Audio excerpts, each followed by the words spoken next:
আসসালামু আলাইকুম রহমতুল্লাহ বারকাতুহ। বিসমিল্লাহির রহমানির রহিম। আলহামদুলিল্লাহ ওয়াসসালাতু ওয়াসসালামু আলা রাসূলিল্লাহ ওয়া আলা আলিহি ওয়া সাহবিহি আজমাইন ওয়া বাদ।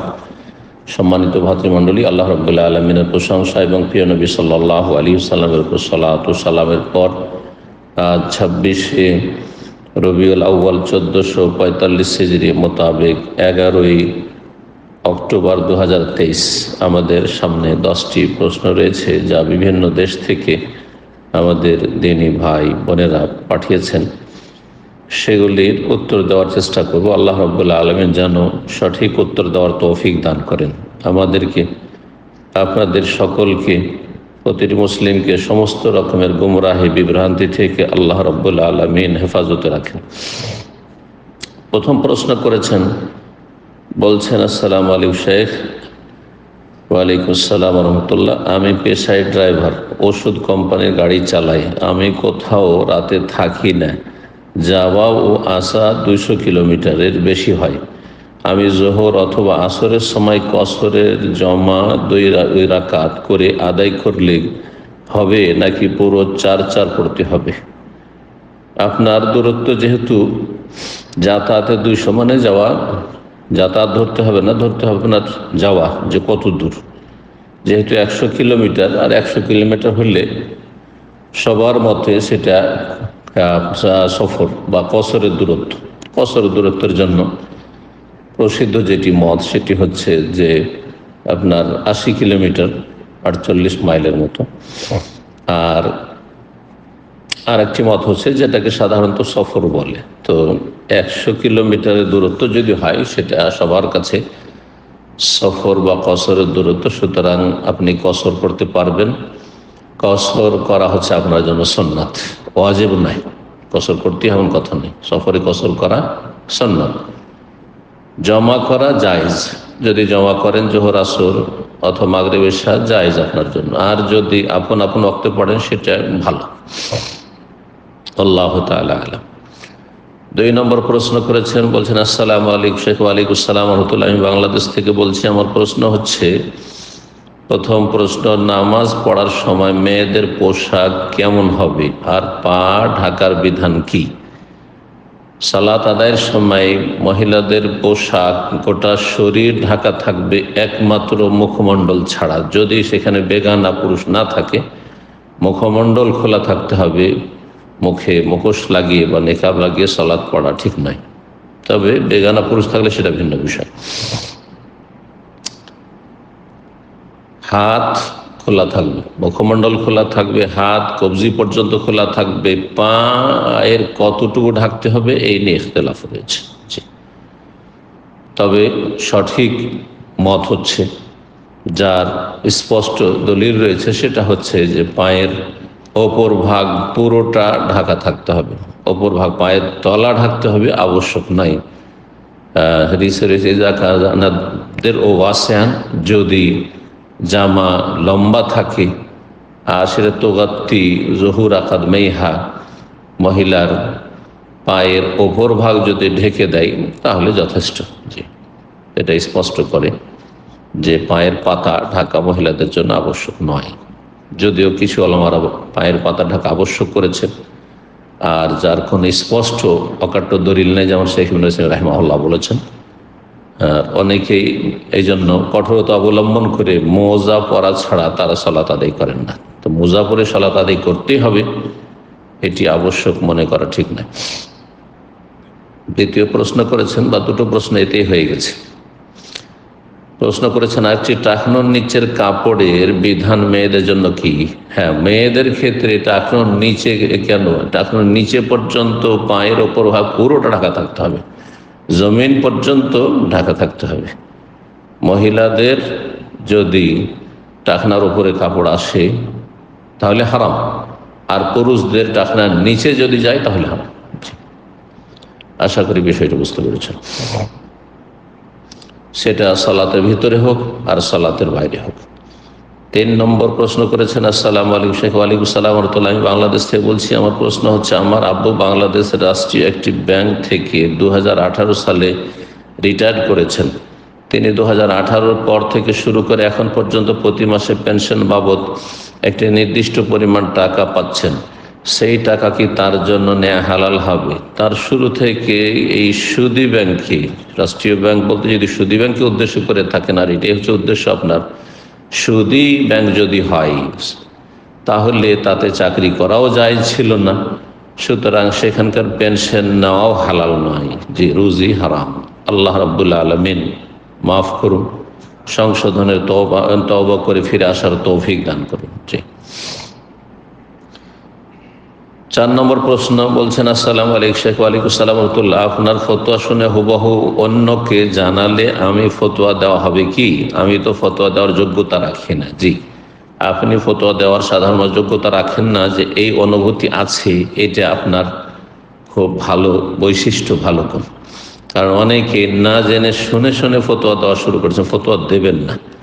তবে কারো ফতোয়া যদি আপনি হুবহু নকল করতে পারেন, তাহলে আপনি মুফতি না, ফতোয়া দাতা নয়, বরং নাকেলে ফতোয়ার নকলকারী, সেটি জায়েজ। কিন্তু হুবহু নকল হইতে হবে। নকল করতে গিয়ে তিলকে তাল করে দেন, 9কে 6 করে দেন, তাহলে চলবে না, তাহলে আপনার গুনাহগার হইতে হবে। তাহলে পুরোপুরি বুঝতে হবে বিষয়টি। আর না হলে সবচেয়ে বেশি নিরাপদ হচ্ছে যে যার ফতোয়া নকল করছেন, আমার হোক অন্যের হোক, তার কথাটি, তার লিখিত যদি থাকে সেটা লিখিত, তার যদি আলোচনা থাকে সে আলোচনা হুবহু সেটা আপনি মানুষের কাছে পৌঁছে দেবেন।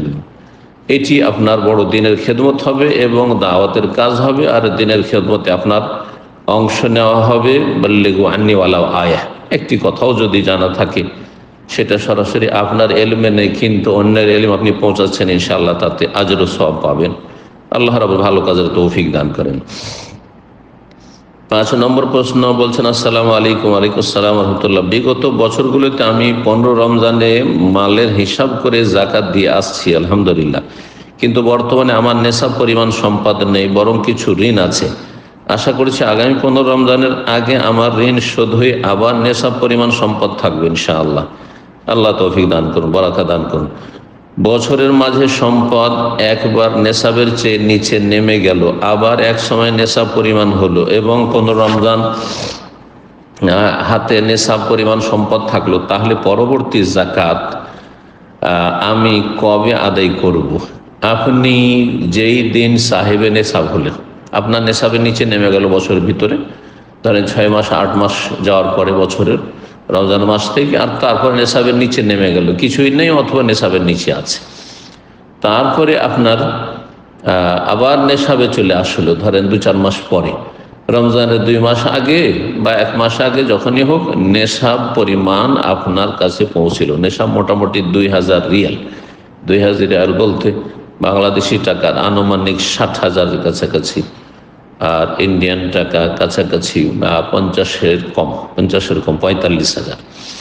এইটাকে কিন্তু নেশাব চাঁদির ধরতে হবে। স্বর্ণের নেশাব টাকা পয়সার ক্ষেত্রে ধরা মোটেই জায়েজ নয়, এবং সেটি যুক্তিসঙ্গত না, আর সেটি ইমানের, ইসলামের হেফাজত না, বরং ঝুঁকিপূর্ণ বিষয়, আর জাহান্নামের সম্মুখীন হইতে ব্যাপারের, আর ফরজ ত্যাগ করে আল্লাহর কাছে যেতে পারেন। সতর্কতা অবলম্বন করবেন, আর সস্তা ফতুয়া নেবেন না মার্কেট থেকে, বরং যেটাতে আপনার ইমানের নিরাপত্তা রয়েছে, ইসলামের নিরাপত্তা রয়েছে, আপনার জাহান্নাম থেকে রক্ষা পাওয়ার আর নিশ্চয়তা রয়েছে, সেটা সতর্কতামূলক কাজ করবেন। আল্লাহ তৌফিক দান করুন। জি, তো আপনার যেই দিন থেকে আবার নেশাব হইল, ধরেন রমজান মাসের গত রমজানে জাকাত দিয়েছেন, তারপরে মাঝখানে যে কোনো সময় নেশাবের নিচে নেমে গেছে, আপনার পর জাকাত ফরজ নেই। আবার নেশাব হলো রমজানের 1 মাস আগে, শাবান মাসে, তখন থেকে 1 বছর পরে আপনার উপর জাকাত ফরজ হবে। যেই দিন আপনি সাহেবে নেশাব হলেন, তখন থেকে আপনার উপর জাকাত ফরজ হবে 1 বছর হলে। আর আগে আপনি দিয়ে আসছিলেন রমজান টু রমজান, সেটার হিসাব এখন আর থাকবে না। জি, আশা করি বিষয়টি স্পষ্ট হয়েছে।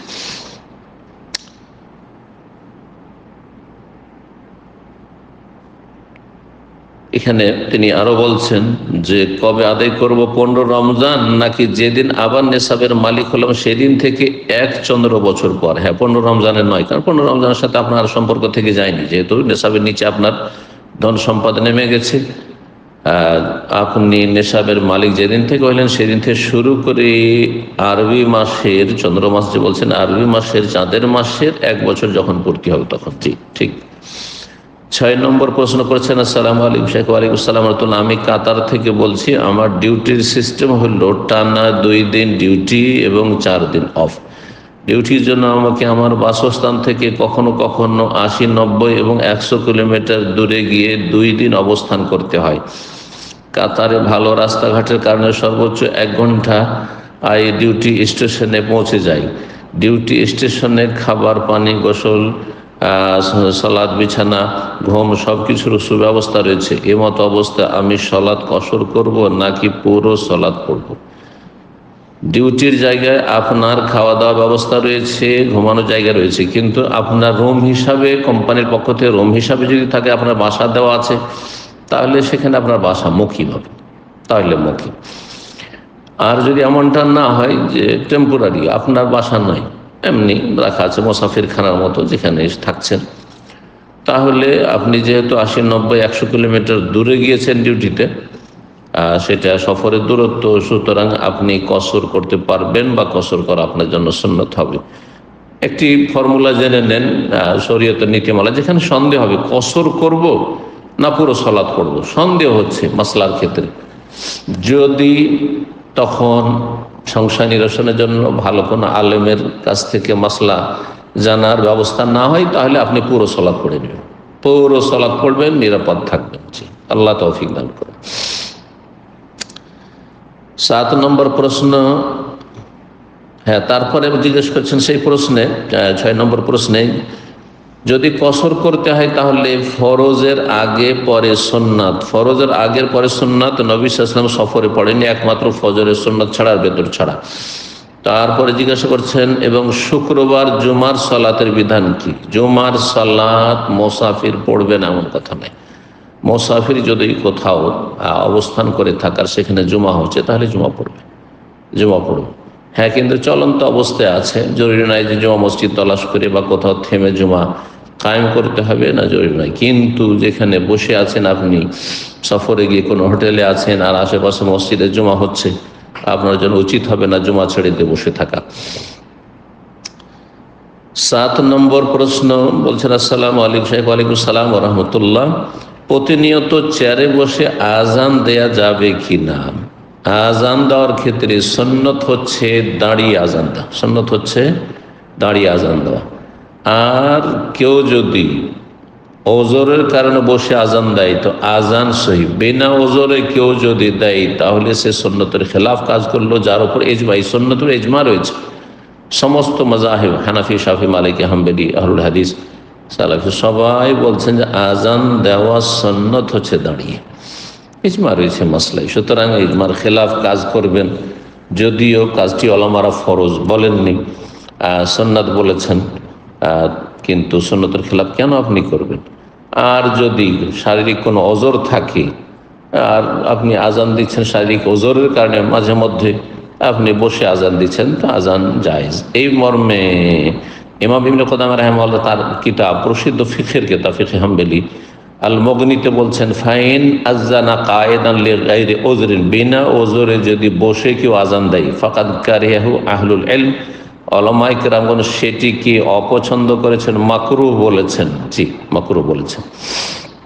ওয়াসিহু, বিনা ওজরে দিলে সহি হয়ে যাবে বলছেন, যেহেতু সুন্নাত বিষয়টি দাঁড়িয়ে আজান দেওয়া। ফাইন্নাহু লাইসা বিআকাদ মিনাল খুতবাহ, জুমার খুতবার চাইতে বেশি তাকিদপূর্ণ আজানের বিষয়টি নাই। আর জুমার খুতবার ক্ষেত্রে কোরআনে কারিমে ওয়াতারাকুকা কায়মা, অনেকে জুমার খুতবা দাঁড়িয়ে দেওয়া ওয়াজিব বলেছেন, কিন্তু কেউ বসে যদি দিয়ে দেয় সুন্নতের খেলাফ করলো, তার খুতবা হয়ে যাবে। আল মুগনি প্রথম খণ্ড 253 পৃষ্ঠা। আর সালাফদের, তাবেঈনদের জামানার কোনো ব্যক্তি, বর্ণনা রয়েছে যা উলামারা নকল করেছেন, যে তিনি তার ওজরে বসে আজান দিয়েছেন, কিন্তু এছাড়া কোনো সাহাবী বসে আজান দিয়েছেন এর কোনো প্রমাণ পাওয়া যায়নি। ইমাম নববী রাহিমাহুল্লাহ বলছেন, as-সুন্নাতু ইয়াযযানা কায়েম, সুন্নাত হচ্ছে দাঁড়িয়ে আজান দেওয়া। মুস্তাকবিলা কিবলামুখী ফালাউ আযানা কায়েদান, কোনো ব্যক্তি বসে আজান দিয়ে দেয়, শুয়ে আজান দিয়ে দাও, এই ইলা গায়রিল কিবলা, কিবলা ছাড়া অন্য দিয়ে মুখ করে আজান করে, তাহলে সেটা মাকরুহ। ওয়াসাহা আজান, আজান হয়ে যাবে। কেন আজান হয়ে যাবে? বলছেন যে সে সুন্নাত ত্যাগ করলো সেজন্য মাকরুহ, লিআন্নাল মাকসুদ আল ইলাম, উদ্দেশ্য হচ্ছে আজানের মানুষকে জানিয়ে দেওয়া। ওয়াকাদ হাসাল, আর সেটা হাসিল হয়ে গেল। আল মজমু শারহুল মুহাজ্জাব, যে শাফি মাযহাবের প্রসিদ্ধ আর খুব বড় ফিকহের কিতাব, 3য় খণ্ড 114 পৃষ্ঠা। এই ছিল 7 নম্বর প্রশ্নের উত্তর। সুতরাং যিনি প্রতিনিয়ত নিয়মিত কন্টিনিউ বসে বসে আজান দিচ্ছেন, তিনি আপত্তিকর কাজ করছেন। আর তিনি এভাবে স্থায়ী মুয়াজ্জিন না থেকে আজান না দিয়ে অন্য কাউকে আজান দেওয়ার দায়িত্ব দিয়ে দিবেন। আল্লাহ রাব্বুল সঠিক বুঝ দান করেন, হিদায়াত দান করেন। 8 নম্বর প্রশ্ন। আসসালামু আলাইকুম শেখ। ওয়ালাইকুম সালাম রহমতুল্লাহ। একদিনই ভাইয়ের বাবা তার পরিবারের সদস্যদের সাথে অনেক বাজে ব্যবহার করে, যার ফলে প্রতিনিয়ত ঘরে অশান্তি লেগেই থাকে। এই ক্ষেত্রে সংসারের শান্তি বজায় রাখতে সেই দিনী ভাই ও তার পরিবারের সদস্যদের করণীয় কি হবে? জি, সেই ভাই বাপকে নসিহা করে বুঝাবে, বাপের ওপর জবরদস্তি চলে না, বাপকে নসিহা করবে, উপদেশ দিয়ে বুঝাবে। যদি তাদের কথায় না বোঝে তাহলে গ্রামের গণ্যমান্য রয়েছে তাদেরকে দিয়ে বুঝাবে, ওলামায়ে কেরামদের মাধ্যমে তার বাবাকে নসিহা করাবার চেষ্টা করবে। আর যদি তাতেও সংশোধন না হয় তাহলে সম্পর্ক ভালো রাখার জন্য বাপ থেকে আলাদা হয়ে যায়। বাপের সংসারে একই অন্যে থাকতে হবে, এটা আমাদের দেশীয় কথা, এটা শরীয়তে আবশ্যক বিষয় নয়। তবে হ্যাঁ, বাবা মার পাকশাক করার কেউ না থাকে আর তার বয়স হয়ে গেছে, বিশেষ করে মায়ের, তিনি বাবার জন্য পাক করতে পারছেন না, সেই ক্ষেত্রে তখন ছেলের জন্য ওয়াজিব হবে। ছেলের জন্য ওয়াজিব হবে কোথা থেকে কিভাবে পাকশাক করে বাপ মাকে খাওয়াবে। তার স্ত্রী দিয়ে খাওয়াবে, স্ত্রী যদি বলে না খাওয়াবে না তাহলে অন্য ব্যবস্থা করবে, আর একজন বিয়ে করবে। আর না হলে সে কাজের জন্য কাউকে রাখবে, সেটা তার বিষয়। জি, কিন্তু তার উপর খরচ। জি, বার্ধক্যে যখন বাবা মা চলে যাবে। যাই হোক, যদি এইরকম অশান্তি করে তাহলে দূরে থাকার চেষ্টা করবেন, শেষ সমাধান এটি। 9 নম্বর প্রশ্ন করেছেন, বলছেন আসসালামু আলাইকুম সালাম রহমতুল্লাহ। আমার একটি প্রশ্ন ছিল যে দাম কমানোর জন্য কোনো খাদ্যদ্রব্যে ভেজাল দেওয়া যাবে কি? আউযুবিল্লাহ, আল্লাহ হেদায়েত দান করেন। জি, এতটুকু ইসলামের জ্ঞান না থাকে তাহলে তো মুশকিল। এই বিষয়ে ইসলাম কি বলে? ইসলাম হারাম বলে, ইসলাম ধোঁকাবাজি বলে, প্রতারণা বলে। এই ক্ষেত্রে মুসলিম অমুসলিম যে কেউ হোক না, কারো সাথে ধোঁকাবাজি, প্রতারণা, মিথ্যার আশ্রয় নেওয়া এবং ঠকামি করা, আর ওজনে কম দেওয়া অথবা তাতে কোনো ভেজাল ঢুকিয়ে দেওয়া। আপনি দুধে পানি দিয়ে দিলেন, মধুতে আপনি অন্য কোনো সেরা চিনি দিয়ে দিলেন, ইত্যাদি ইত্যাদি, সব হারাম কাজ। জি, এগুলো ধোঁকাবাজি এবং হারাম, রুজি হারাম। বলছে আমার হলুদ মশলার ব্যবসা আছে, তাতে দাম কমানোর জন্য রং ও খুদ মেশানো হচ্ছে, তাতে আপনি বিষ মেশাচ্ছেন আর মানুষের জানের ক্ষতি করছেন, অনেকের প্রাণনাশ করছেন, বিভিন্ন রোগ তৈরি হওয়ার কারণ হচ্ছে। সুতরাং আপনি চরম অপরাধী, আপনার রুজিও হারাম, ধোঁকাবাজ আপনি।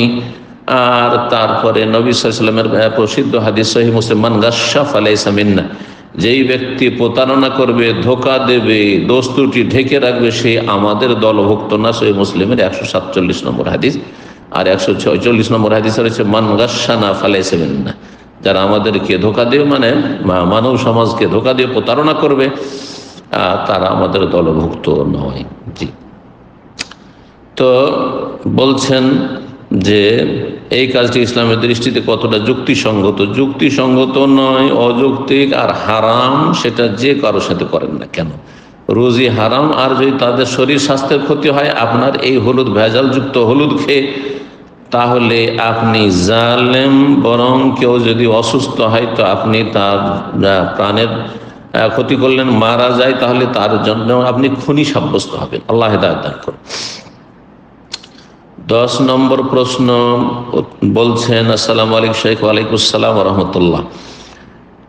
আপনার কাছে আমার প্রশ্ন হলো, আমরা প্রবাসী বিদেশ থেকে ব্যাংকে টাকা পাঠানোর পর সরকার আমাদের 2000 টাকা বাড়তি দেয়, এই টাকা আমাদের নেওয়া কি জায়েজ হবে? নিঃসন্দেহে জায়েজ, কারণ এটা টাকার বদলে টাকা অতিরিক্ত আপনাকে দেয় না, বরং আপনি ব্যাংকের মাধ্যমে পাঠাচ্ছেন। আপনি ওই 2 নম্বর রাস্তায় হুন্ডি অথবা যেসব অবৈধ পথ রয়েছে সেইভাবে পাঠাচ্ছেন না, কারণ আপনি ওইভাবে পাঠালে দেশ ক্ষতিগ্রস্ত হচ্ছে। সুতরাং আপনাকে উৎসাহিত করার জন্য 2000 টাকা আপনাকে বকশিস হিসাব দিচ্ছে। সরকার যদি কোনো অনুদান দেয়, বকশিস দেয়, সেটা মুসলিম সরকার হোক অথবা মুসলিম সরকারের পক্ষ থেকে হোক, জায়েজ, নিঃসন্দেহে জায়েজ, কোনো অসুবিধা নেই, কোনো দ্বিধাদ্বন্দ্ব নেই। নাজায়েজ কখন হইতো? যদি আপনি কারোর সাথে টাকার লেনদেন করেন। টাকার লেনদেন, বাংলাদেশি টাকা বাংলাদেশি টাকায় আপনি বদল করছেন। ধরেন আপনার খুচরো নোট আছে, আপনি গোটা নোট নেবেন, 500 টাকা, 1000 টাকা, 2000 টাকা যা আছে নেবেন আপনি, সেই জন্য কম বেশি। তাহলে টাকার বদলে টাকা যদি কম বেশি হয়, 1 টাকাও কম বেশি হয়, বা পুরানো টাকা, ছেঁড়া টাকা, নতুন টাকা, সেই জন্য কম বেশি, যেমন অনেক ব্যাংকে করে, এটা হারাম, এটা হারাম। জি, এটা হচ্ছে সুদ। এই রকমের রিয়াল, ধরেন রিয়াল খরিদ করতে গিয়ে আপনি কাগজের টাকা আর আপনার কয়েন, এতে আপনি যদি 500 রিয়ালের আপনি কয়েন নিলেন, আপনার তাতে আপনি 10 টাকা কম বেশি করলেন, এটা জায়েজ নয়, এটি হচ্ছে ঠিক, আর এটা সুদ হয়ে যাবে। কারণ নবী সাল্লাল্লাহু আলাইহি ওয়াসাল্লামের প্রসিদ্ধ হাদিস, প্রায় হাদিসের কিতাবে রয়েছে, সহিহ বুখারী মুসলিমে রয়েছে, যে লা তাবিউ যাহাবা বিযাহাব ইল্লা মিসলান বিমিসলিন সাওয়াআম বিসাওয়া, তোমরা স্বর্ণের বদল স্বর্ণ বিক্রি করিও না, তারপর তাবিউল যাহাব বিযাহাব তাবিউল ফিদ্দা ওয়ালা তাবিউল ফিদ্দা বিল ফিদ্দা, চাঁদের বদল চাঁদি বিক্রি করিও না, ইল্লা মিসলান বিমিসলিন, একই রকম হইতে হবে, মানে একই সমান হইতে হবে, সাওয়াআন বিসাওয়া, বরাবর হইতে হবে, কম বেশি হবে না। সেটা যদি ব্যবসার লেনদেন হইতো, কিন্তু এটা ব্যবসার লেনদেন নাই। আপনি টাকা এখান থেকে রিয়াল পাঠাচ্ছেন, ধরেন সৌদি আরব থেকে, আর তো বাংলাদেশি টাকা আপনি কত টাকা পেলেন সেই রেটে, সেই দিনের রেটে বা সেই সময়ের রেটে, সেই রেট হিসাবে আপনাকে দেওয়া হচ্ছে, আর ব্যাংকের থ্রু পাঠালেন, সেই জন্য সরকার আপনাকে বকশিশ অনুদান দিচ্ছে। সুতরাং এটি নিঃসন্দেহে জায়েজ, এতে কোনো রকমের সংশয় নেই, আপত্তি নেই। আল্লাহ তাআলা আলম। আল্লাহ রাব্বুল আমাদেরকে উপকারী জ্ঞান দান করেন, নেক আমলে তৌফিক দান করেন, ভালো কথা কাজের দিকে দাওয়াত দেওয়ার তৌফিক দান করেন, উম্মতে মুসলিমার সাহায্য করেন, কাফের জালেমদের সর্বনাশ করেন, আল্লাহ রাব্বুল ইহুদিদের সর্বনাশ করেন। ওয়া সাল্লাল্লাহু আলা নবিয়িনা মুহাম্মদ ওয়া আলা আলিহি ওয়া সাহবিহি আজমাইন।